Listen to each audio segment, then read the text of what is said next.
Está peligroso. Está peligroso. Voy a llegar y ya sé dónde voy a dormir. Y yo también.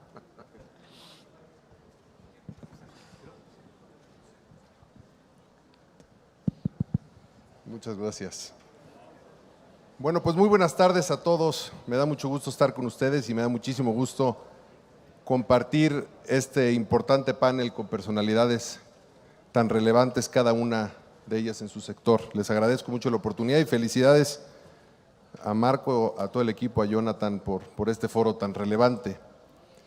Yo quisiera aprovechar, durante la mañana hemos venido escuchando tanto temas de educación como de emprendedurismo, de tecnología, y me gustaría mantener esa línea, dado también la experiencia de cada una de las personas que conforman el panel, quizás centrándole en un punto muy relevante que me parece que se está dando en el mundo, que es el enorme poder que tiene cada vez más tanto el consumidor como el enorme poder que tiene también cada vez más las empresas. En el caso de las empresas, estaba revisando algunos datos para este panel y la fortaleza que tienen empresas como Google, que es el principal buscador del mundo, donde recientemente, hace algunos años, adquiere al segundo buscador más grande del mundo, que es YouTube, y ya en conjunto tienen poco más del 80 y pico por ciento del mercado de buscadores en el mundo. O en el caso de Apple, en donde el sistema operativo de Apple junto con el de Android, que es de Google, tienen el 90% del mercado. Eso habla de la fortaleza de las empresas, pero luego también la fortaleza de los consumidores. Revisaba algunos datos en donde en Estados Unidos y Europa los servicios gratuitos que se le dan al consumidor para atraerlo y para mantenerlo contento son de cerca de 300 billones de dólares. Y eso otra vez nos habla de la enorme fuerza que tienen tanto las empresas como el consumidor. Bajo ese contexto y siendo conscientes que por fortuna México está integrado a toda esta globalización que estamos viviendo, yo quisiera empezar y hacer preguntas muy puntuales a cada una de las personas tan relevantes que nos acompañan. Y si me permite, señor secretario, empezar por las damas primero, porque eso creo que siempre es algo adecuado. Entonces, si me permites… Y más cuando son autoridad autónoma. Y más cuando son autoridad autónoma. Y bajo este contexto, Alejandra, tú como reguladora, ¿dónde crees que existe el balance a partir de estas concentraciones que vemos y de este poder del consumidor que existe? ¿Dónde crees que existe el balance de fomentar la competencia y por otro lado también proteger al consumidor o beneficiar al consumidor? Porque México no es la excepción, está inmerso en esta lógica, ¿no? Muchas gracias por la pregunta y muchas gracias a Forbes por la invitación. Me parece que el tema que pones en la mesa es de la máxima trascendencia. De hecho, va a ser un tema que de alguna manera hoy en la noche se va a discutir en el debate que estoy seguro que todos los que estamos aquí vamos a ver, y tiene que ver con el tema del capitalismo y si a los mercados y a los consumidores nos va bien el capitalismo o no. Y lo que se está recientemente diciendo es que para salvar al capitalismo del nacionalismo, incluso para salvar al capitalismo del capitalismo mismo voraz, la receta está en la competencia. Porque la competencia es lo que genera que el juego sea parejo y que las empresas tengan el tamaño que tengan que tener por mérito propio y no porque hay barreras en los mercados o proteccionismos que les hacen que se hagan de mercado a costa del bolsillo de los consumidores. Entonces, yo creo que una buena noticia para este país es que la política de competencia se ha ido fortaleciendo en estos años a raíz de la reforma estructural que ha habido. Además de la reforma en competencia, tenemos la reforma en telecomunicaciones, que sin duda ha inyectado más competencia, la reforma energética, que en el centro de la reforma está generar competencia en exploración y explotación y también más abajo en la cadena. Eventualmente todos adquiriremos gasolina de distintas empresas que nos vendan estos servicios y si no solamente de Pemex. Otras reformas que no se comentan que son igualmente trascendentes, por ejemplo, la reforma a la ley del servicio ferroviario.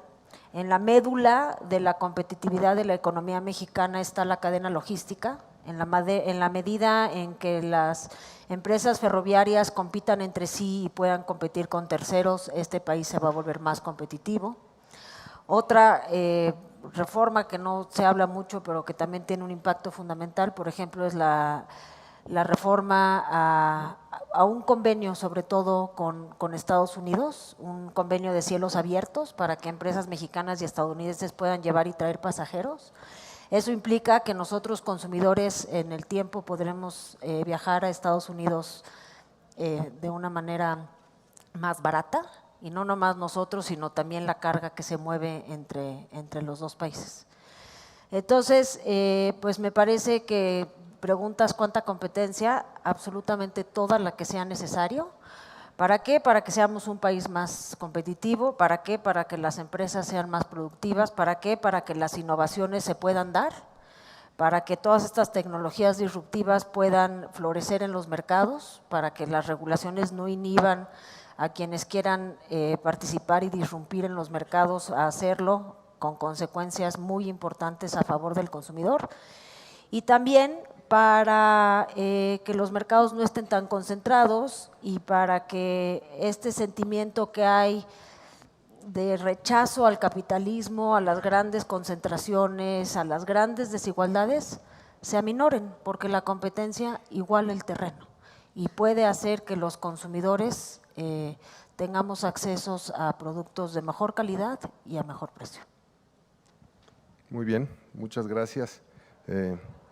Coincido contigo, soy un hombre a favor de la meritocracia, de la competencia y del libre mercado. Si me permites, Juan Pablo, pasar con el señor secretario. En esta misma lógica, cuando supe que tendría la oportunidad de dialogar con usted, me venía a la mente un libro que leí hace poco del profesor Gladwell, que se llama Tipping Point. La tesis central de este libro es: cuando las condiciones están dadas, se necesita ese último paso para que el cambio sea exponencial y se puedan lograr grandes cosas. Bajo esa lógica, con las últimas iniciativas que tuvo el gobierno de la República de crear las zonas económicas especiales para apoyar regiones tan marginadas como Michoacán, Guerrero, que me parece que a mediano y largo plazo pueden traer frutos interesantes. ¿Sería interesante o no que de manera paralela, bajo una lógica similar, se aprovechara en lugares en donde las condiciones ya están dadas, tanto desde el punto de vista de la infraestructura humana como intelectual, para que se hicieran o se crearan zonas económicas especiales o estratégicas que conectaran al país, a lo mejor en alguna colonia en Mérida, Yucatán, a lo mejor aquí a unos pasos en La Condesa y a lo mejor en alguna colonia en Monterrey, con la idea de que sabemos que ya hay emprendedores que están ahí haciendo cosas y que si se termina de dar este último empujón, el ecosistema que se puede generar ahí es muy importante. ¿Cuál sería su opinión en torno a esto? Creo que la perspectiva donde tú estás tratando de hacer un planteamiento, de expandir condiciones preferenciales de una zona económica especial, que hay que entender el razonamiento de por qué se llega a ellas, para extenderlo a condiciones donde los emprendedores, a través de nuevas posibilidades, están innovando y están generando nuevas plataformas en la economía digital. Habría que entender cuál es la definición estratégica como política pública de cada tema. Pero todo nos lleva al punto donde nos deja sus comentarios Alejandra. Lo que en resumen nos está diciendo Alejandra es que este país tiene que cambiar de un país que estuvo fundado por demasiadas décadas en la cultura del privilegio a la cultura del esfuerzo. La competencia económica no es otra cosa más que tratar de nivelar el terreno de juego para todos los mexicanos, para que todos tengamos una oportunidad igual, de acuerdo a las posibilidades a la calidad de nuestra educación, que debe ser la mejor y por igual en todo el país, para poder alcanzar estos objetivos. Ese parámetro y esa visión nos debe de llevar a un reconocimiento Hace más de 22 años tuvimos un parteaguas en esta integración de México con el mundo y en esta apertura de la economía mexicana. Sin duda, si vemos la geografía económica y vemos las consecuencias de esa apertura, vemos cifras impactantes, exportaciones por 8 veces, inversión extranjera directa que estos 3 años ha promediado 35,000 millones de dólares, cuando antes del TLC era de 2.8 billones, donde vemos que 35% de la fuerza de trabajo de este país está conectada al sector exportador con salarios 40% superiores al promedio de la economía. Pero ¿dónde están las tareas pendientes de ese éxito? Las tareas pendientes es que no nos comprometimos hace 20 años con las transformaciones estructurales de la economía que era necesario hacer para poder permitir que todos pudieran integrarse a la locomotora de la integración y de la apertura de la economía mexicana. Y en ese sentido, no solo discriminamos por tamaño de empresa, o sea, si tú analizas 1993, en este país había 2,000 empresas exportadoras. Apenas en todo este tiempo hemos aumentado de 2,000 a 6,000.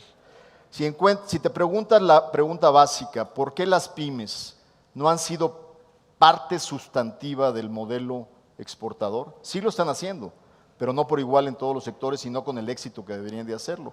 Es porque enfrentaban monopolios en la energía, enfrentaban monopolios o oligopolios en las telecomunicaciones, enfrentaban insumos estratégicos que no podían tener acceso a ellos, mercados financieros tremendamente diferenciales a las tasas internacionales. Entonces, en el momento donde te comprometes a transformar y hacer las reformas para emparejar el terreno de juego, abres ese espacio de oportunidad.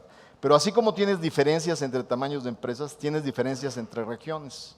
Si tú analizas el éxito exportador y modernizador del norte, Bajío, centro-occidente, y lo comparas con lo que ha pasado en el sur-sureste, nunca tuvimos las condiciones para integrar esa parte del país al modelo y a la locomotora de la integración global. En ese sentido, vivimos más de 20 años, y sobre todo los que tenemos como profesión la economía, tratando de integrar la historia del modelo de transformación y el quererlo clasificar como el milagro de la economía mexicana. Pero tenemos que ser lo suficientemente sinceros que no puede haber viabilidad país integral si no lo logras hacerlo en un conjunto, como un todo, y no tener la famosa historia de los dos Méxicos, el México dinámico, el México integrado y el México rezagado. No hay viabilidad de largo plazo si no emparejas los abismos de las diferencias del desarrollo.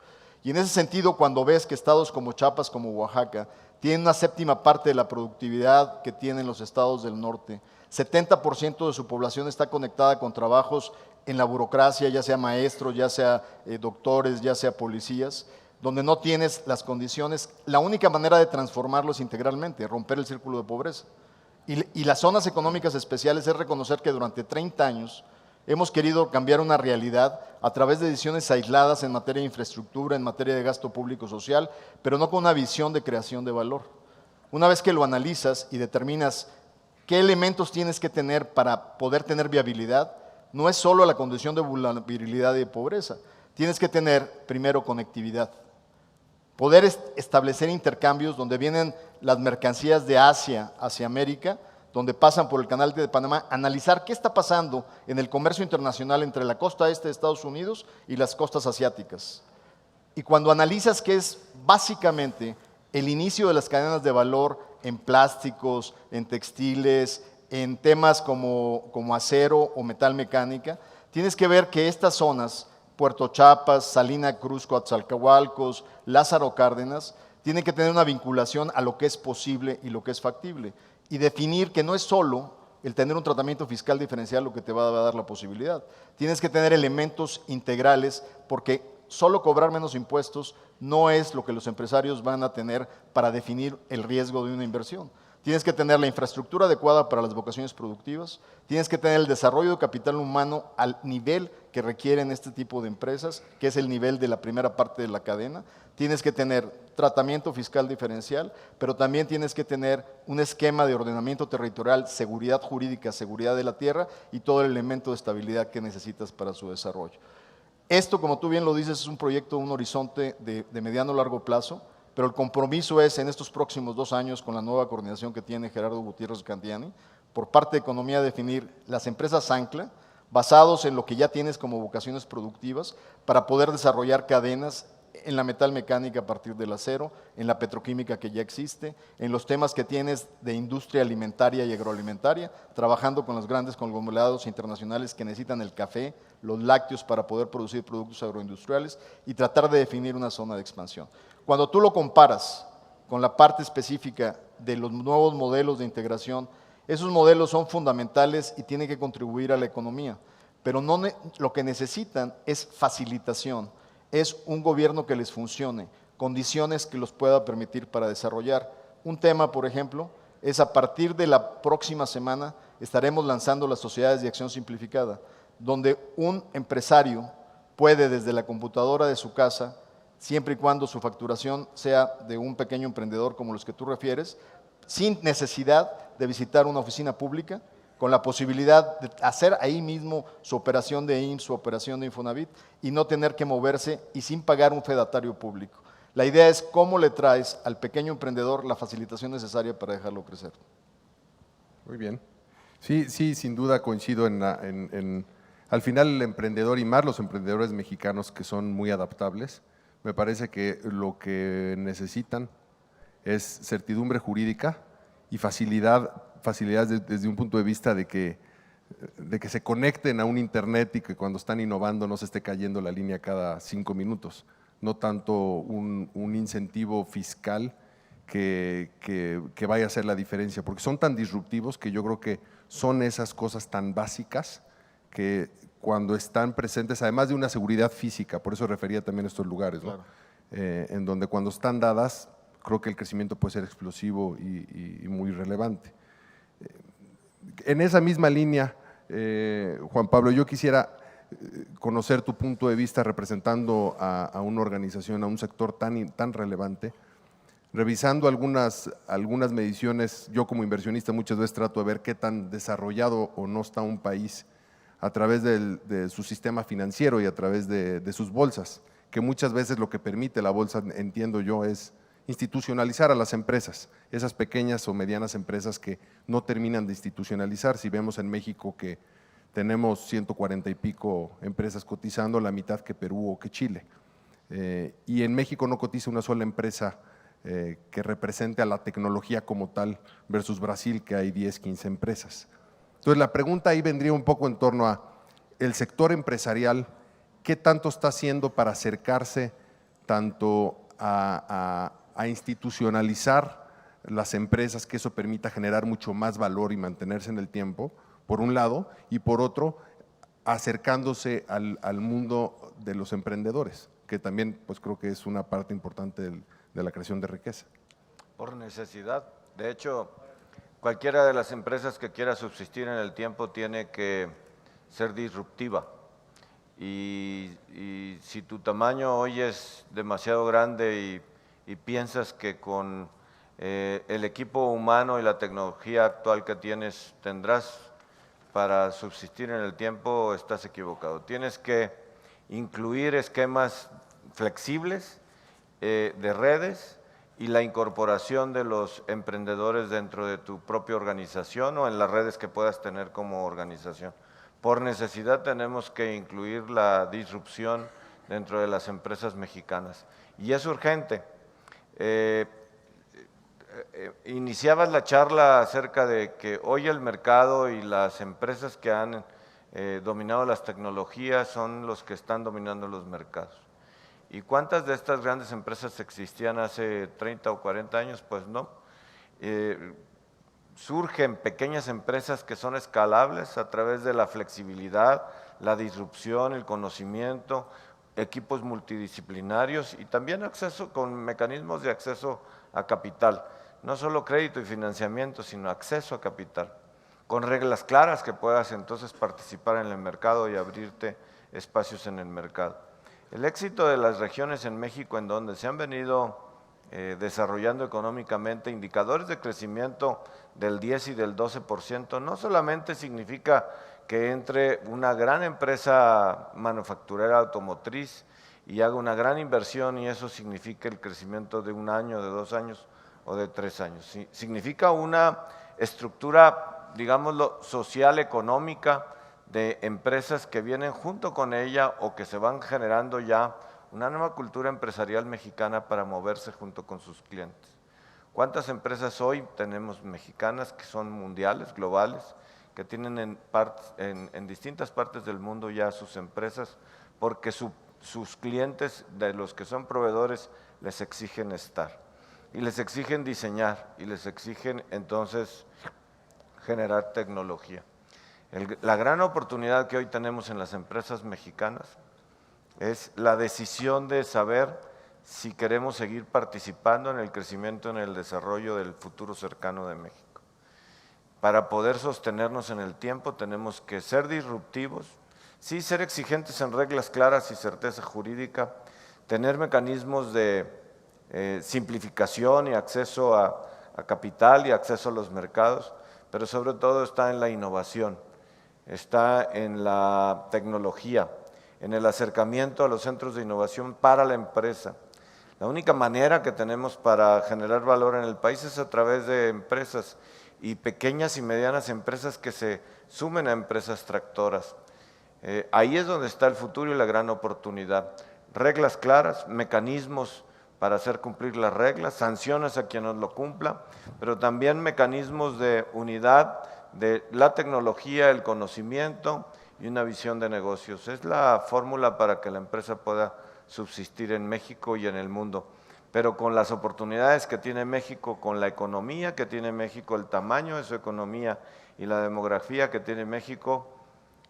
Secretario, seguramente recibe cada semana invitaciones de empresarios que quieren invertir, que tienen el interés en México. Yo los recibo cada mes o mes y medio los mismos intereses.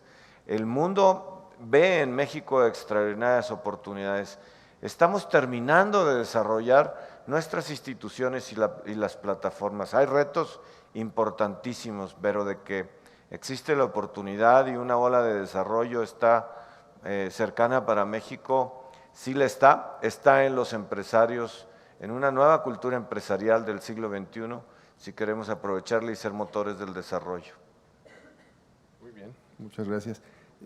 Hace un par de semanas en algún comité de inversión en donde me tocó participar, veía el programa de la red compartida y me quedó claro, a partir de lo que estamos hablando de la conectividad y de la importancia de estas nuevas tecnologías, desde mi punto de vista, que esa puede ser una de las grandes políticas o iniciativas del gobierno actual que de verdad transforme la cara del país, porque yo creo que los analfabetas del siglo XXI van a ser ya no tanto los que no sepan leer, sino los que no estén conectados a Internet y los que no tengan acceso a esa información que hoy se va haciendo cada vez más grande la brecha. Yo creo que sería muy interesante si nos pudiera compartir, secretario, qué se está haciendo para poder conectar a más mexicanos pues a Internet y a las redes que sin eso se quedan fuera de la jugada. A ver, estando conscientes de que nos quedan unos cuantos minutos y mis compañeros tendrán su punto de vista, te diría, el salto cuántico que hemos dado en conectividad al Internet ha sido fundamental. Lo que la red compartida representa es un modelo único que no había tenido ninguna otra paralelo en el mundo, donde lo que haces es obligar a que de alguna manera el pequeño emprendedor pueda comprarte un cacho de lo que necesita para poder desarrollar su producto y pueda hacerlo en condiciones altamente competitivas. Lo que estamos observando, y esta tarde tú recibirás al presidente Concamín, que está integrado en esta gran cúpula que representa Juan Pablo en el Consejo de Coordinación Empresarial, es el hecho de que muchas soluciones industriales hoy dependen de las tecnologías de la información. Cuando tú visitas una gran planta mexicana, San Luis, se llamaba San Luis Ricini, y ves que son exportadores de sistemas de frenos a vehículos tan de alta calidad como los italianos, los Maseratis, ves la planta de producción y ves cómo está ligada a sistemas de cómputo y a diseños de tecnologías de la información. Su modelo patentado en cuanto a un cubo puedes producir simultáneamente varios discos, es algo que se desarrolla a partir, obviamente, del software y de cómo se conecta las tecnologías de información. Lo que se llama Revolución Industrial 4.0 es justamente cómo el Internet de las cosas se conecta con la manufactura y cómo desarrollas competitividad, y esto se conecta a la información de los mercados para alinearte directamente desde el momento en que la caja registradora en una tienda te vende un producto electrónico. En ese momento la información está llegando para detectar la preferencia del consumidor y está diseñando los modelos de lo que la planta va a diseñar para su próxima secuencia. Estar alineados en un mercado como América del Norte es fundamental, y lo que tú estás observando, sin duda, para la política pública es un elemento elemental. Para mí la revolución industrial en la etapa de la 4.0, a diferencia de cuando se inventa en Inglaterra la máquina de vapor, es que el catch-up, el lag que había, el rezago de cómo un país en vías de desarrollo podía llevar la adopción tecnológica, eran 100 años. La tecnología lo que nos permite ahora es cerrar ese gap tecnológico. A veces lo hacemos, como en el caso de México, el caso de Brasil o el caso de la India, en islas de demostración, como en Mumbai, donde tú lo que haces es poder reproducir un esquema de gran competitividad internacional, pero lo importante es cómo masificar esa experiencia y cómo hacerla explosiva dentro de lo que es el modelo nacional. Y ahí sin duda y requiere todo el esquema de una política pública que facilite, que favorezca la competencia y que logre realmente poner esto a disposición de los mercados. Pues en el caso de la red compartida, agregaría yo que, digamos, más allá de quién vaya a ocupar esta red para ofrecer servicios móviles de mejor calidad y a menor precio, está qué van a hacer las empresas con esa conexión. Y te pongo un ejemplo concreto. Las empresas fintech, que son las nuevas empresas que a través de tecnología dan servicios financieros, comentan que para el caso mexicano en particular, sus dos barreras más importantes son, en primer lugar, que los mexicanos, más allá, suponiendo que están conectados, que solamente usan el teléfono para mandar mensajes de texto y que entonces no usan el teléfono para cosas más sofisticadas como poder hacer operaciones a través de la red, más además que den su información en línea y cómo se va a administrar su información y tal. Y la otra segunda barrera que mencionan muy importante es el tema regulatorio. En el caso mexicano, para la banca, la regulación está muy enfocada en el tema prudencial, que los grandes bancos no quiebren y que no creen digamos, un riesgo sistémico, y en ese sentido los bancos tienen que tener mucho dinero, mucha cuestión prudencial mientras operan. Pero estas pequeñas empresas, pues con ese tipo de regulación no pueden funcionar. Entonces, es todo un trabajo conjunto, porque además de que haya conectividad, además de que los mexicanos usen sus celulares para cuestiones más productivas que mandar mensajes y bajar música. Depende de quién se los mande. La otra cosa muy importante es que la regulación permita que estas empresas que están innovando, y ahorita te pongo el ejemplo del fintech, pero hay muchos mercados en donde este tipo de cosas estén sucediendo, sucedan. Yo creo, o sea, el mercado, caso concreto la banca, el mercado de la banca en México está concentrado.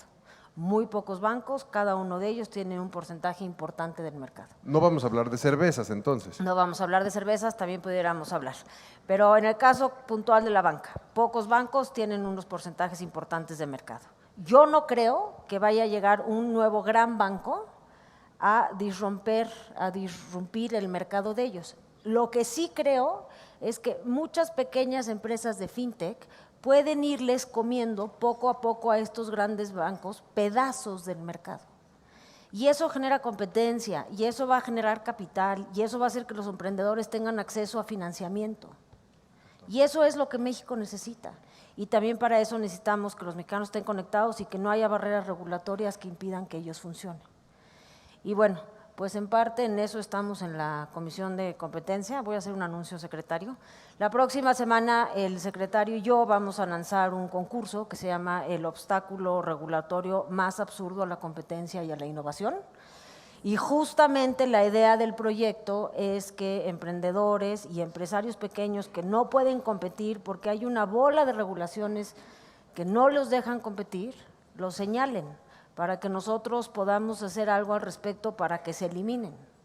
Cosas tan sencillas y tan absurdas como que una persona que tiene una tortillería no puede vender tortillerías a domicilio porque en el bando municipal se lo prohíben. Una estación de servicio, ahora que se va a abrir el sector energético a la competencia, una estación de servicio no se puede poner junto a otra estación de servicio porque el reglamento estatal de temas urbanos prohíbe que haya estaciones de servicio cerca de otras estaciones de servicio para proteger a los locales. Un ganadero en un estado no puede vender la carne en el estado de al lado porque necesita pedir permiso a los ganaderos del estado de al lado si le permiten meter su producto y le van a decir que no. Las empresas fintech se enfrentan a una bola de regulaciones prudenciales y si me dejas y hay tiempo, me puedo seguir con 1 millón de barreras regulatorias que impiden la competencia. Y eso hay que combatirlo para que esta economía crezca. Coincido contigo y me sumo totalmente. Yo creo que son las iniciativas que se necesitan en México. Y aprovechando, yo también me aviento mi anuncio. En el Instituto BIF creamos hace un par de meses, entre ellos Juan Pardines nos acompaña como miembro del comité, un premio en donde vincula la innovación, el talento de los jóvenes para abordar un tema que a todos nos atañe, que es la corrupción. Y entonces lanzamos el premio Innovación Anticorrupción, en donde estamos dando un premio de $500,000 a el emprendedor o el grupo de emprendedores que traigan una solución tecnológica para prevenir o para abordar algún tema de corrupción en algún trámite de alguna delegación de la Ciudad de México. Justo en el mismo tono en el que mencionaban, de decir cómo le hacemos para aprovechar esa creatividad y esa innovación en beneficio de la ciudadanía, pero sobre todo también fomentando la competencia, en donde el mejor sea el que gane. Guaira se sumó, le va a dar 6 meses de capacitación a esos emprendedores y demás. Entonces me sumo a ese tipo de iniciativas porque yo creo que sin duda es lo que necesita el país, sin duda lo que necesita es al sector empresarial como el que diriges también, Juan Pablo, que cada vez están más involucrados en los quehaceres, tanto públicos como privados. Yo creo que cada vez tenemos que involucrarnos más y qué bueno que tengamos a técnicos tan capacitados como tú y como usted, señor secretario, ya lo estoy candidateando, para que le pongan vigor, porque estoy convencido que la mejor manera de abatir la pobreza y la desigualdad es creando riqueza con reglas claras y en un Estado de Derecho sólido. Así que muchas gracias a todos y muchas gracias. Muchas gracias a ustedes. Muchas gracias. Muchísimas gracias, Ildefonso, secretario, Alejandra, Juan Pablo y bueno, Alejandro. Excelente.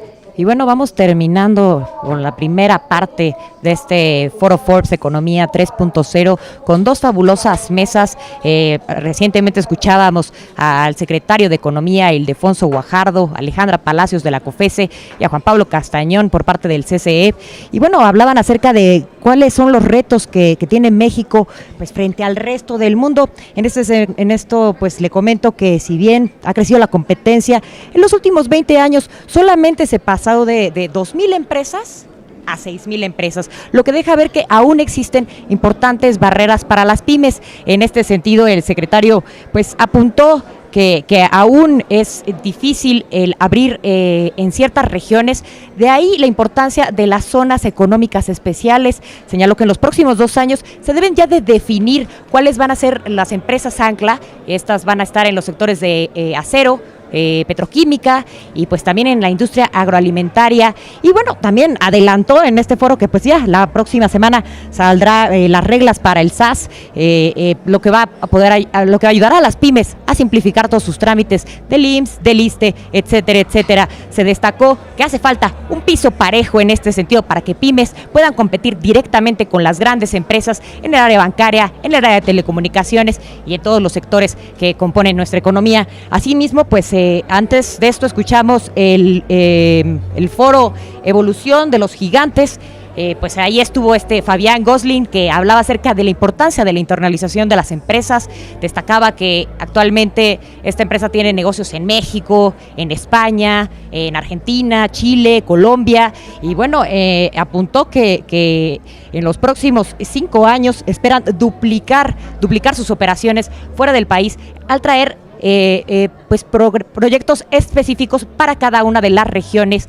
Y bueno, y por otro lado, en este mismo sentido, también estuvo Jesús Vizcaya, que habló acerca del tema de su carne, cómo han ido ampliando sus operaciones fuera de México, cómo la industria agroalimentaria podría ser un dínamo de crecimiento económico aquí en México. Y bueno, destacaban que era impensable hace 20 años, cuando se firmaba el Tratado de Libre Comercio, que las principales empresas de carne y una de las principales empresas de restaurantes en México y en el mundo, pues son de aquí mexicanas. Así que así ir adelante, y pues estos fueron los principales temas que vimos muy interesantes estos dos foros, y pues con esto finalizamos la primera parte de este foro, pero sigan con nosotros porque hacia adelante más mesas, más secretarios, más información, y aquí vamos a seguirle reportando todo.